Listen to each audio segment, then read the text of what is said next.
Hello, welcome back to my channel. Today we are going to talk about checking in with your goals or refreshing your goals. There's so many words for what we're going to talk about today. And if you use a particular goal planner, typically that goal planner is going to walk you through some sort of refresh on various cadences, weekly, monthly, quarterly, whatever it looks like. And what I'm going to do in this video is I'm going to talk about my thoughts on this, on like checking in with your goals and updating things and changing things. And all of these thoughts are based on what has worked for me personally, what has worked for clients that I've worked with, and things that I think are beneficial. Now, that doesn't mean that if you don't do all the things that I talk about in this video that you're a failure and your goals you're not going to succeed at your goals. That is not what I'm trying to say.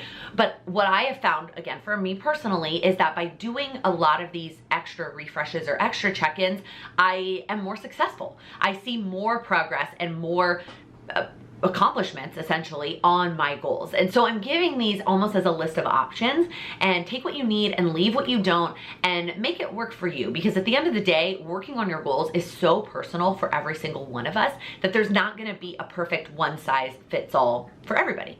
So we're going to go through this topic from the lens of time. So I'm going to start at the highest level in terms of when, and then we're going to work our way down to the most granular. And at each of the levels, I'm going to talk about what I personally do or want to be doing. Some of the things I'm going to talk about today are things I'm trying to implement better in terms of checking in with my goals. So the first one is annual. And this one feels like a given, right? If you're watching this in February when it goes live, you're like, Laken, I just did an annual goal refresh, right? I just picked all new goals for the year, and that's great. It is very, very common for us to, between December and January, pick brand new annual goals.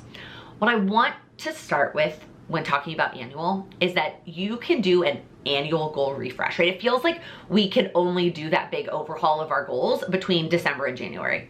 You can do that anytime. Anytime you feel like you need a complete overhaul of the big overarching goals that you're focusing on, take it. If you have a big life change, if your work schedule lines up differently, or if you're just feeling overwhelmed with the holidays in December and January and you want to carry over goals through the end of January or even the end of February and start fresh in March. There are so many options to starting over on an annual basis that doesn't have to line up with January 1st. And so I want to remind you of that. In terms of how or what to do on an annual basis, or an annual, putting it in quotes, whenever you do this big goal refresh, think of it as taking a step back and looking at your life from a distance and thinking about all the components of your life and what do you want to improve? What do you want to change? What do you want to do more of? What do you want to do less of? What are the things that would make your life happier and more fulfilled? And keeping all that in mind when you're picking the goals that are going to be the guideposts for your next, again, year, putting that in quotes. I do have a whole video on how to figure out your goals if you do feel like that's something you're still struggling with at this point. I have some exercises that you can go through to help you figure out like what is important to you and what you want to be working on. But when you do that annual goal refresh, you're picking these big overarching goals. What else is important to do at that time? Well, it's getting really clear on what the outcome of that goal looks like. It's getting really clear on the why. Why is that goal important to you? And then most importantly, it's breaking that goal down into smaller steps, which I also have a video on that if breaking goals down is something that you feel like you struggle with. Next up is quarterly. And before you skip to the next section, you say, Laken, I don't want to do quarterly goals. Hear me out for a second. The first thing that I think is really important to do on a quarterly basis is just to check in with those annual goals and just make sure that you still align with them, right? A lot can change in 3 months in our lives. I think the last couple of years has shown us that. So if you don't set quarterly goals, that's totally fine. On a quarterly basis, I would at least encourage you to just take a look at those annual goals that you've set and make sure that it's all still true, that all those things you still want to work on. Make sure that outcome is still the outcome that you want to focus on. Make sure that why is still really important to you. And then take a look at the breakdown and make sure that there's nothing else that you can add or break down further or cross off, and take stock in your annual goals. Then if you decide to, maybe also on a quarterly basis, you're setting quarterly goals. And the thing to remember here is this doesn't have to look the same for every goal. You don't need quarterly goals for every single one of your goals. There might might be some that it makes more sense for you to have a quarterly breakdown, whether it's actually a breakdown of this is what I'm gonna do in Q1, Q2, so on and so forth, or if it's just a focus, something you're gonna prioritize in that quarter related to that goal, or maybe it's a milestone, something you wanna hit at the end of that quarter. And again, it can look different for all of your different goals, but sometimes having that quarterly checkpoint for me is really beneficial. And then with my quarterly goals, I do the same thing that I would do with my annual goals. I get really clear on the outcome. What do I want that quarterly goal to look like at the end of it? Why is this quarterly goal important to me? Why does it apply to my annual goal? And then what's the breakdown, right? And that could just be copy paste from your annual breakdown if you broke it down already, or it could be a complete additional breakdown. Next up is monthly. And this one is obviously very common, and most goal setting tools or goal setting journeys, you're going to check in with your goals monthly. It's a natural time to check in and assess how your goals are going. And the biggest priority or focus on a monthly basis are the action steps, right? What are the action steps, the small steps that you're taking to make progress on your goals? I talk about my process monthly. Every single month here on my channel, I upload a video about my monthly goals, right? How last month went and what are the action steps I've set for the upcoming month. But one of the things on a monthly basis that I want to get better about, the behind the scenes before I film that video, is actually checking in with that action plan. And I use the phrase action plan. You could call this whatever you want. It could be action plan, it could be breakdown, it could be goal step idea list, it could be like mind map. If action plan overwhelms you, I was just talking to a one-on-one client recently, and this is a whole call. We talk about refreshing goals as a topic during the one-on-one coaching program that I've created.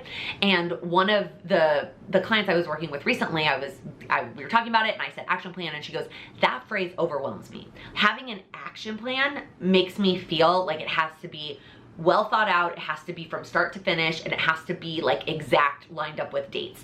And that's very common, right? Especially those of us who've worked in corporate America and you've had like a project manager help you create an action plan.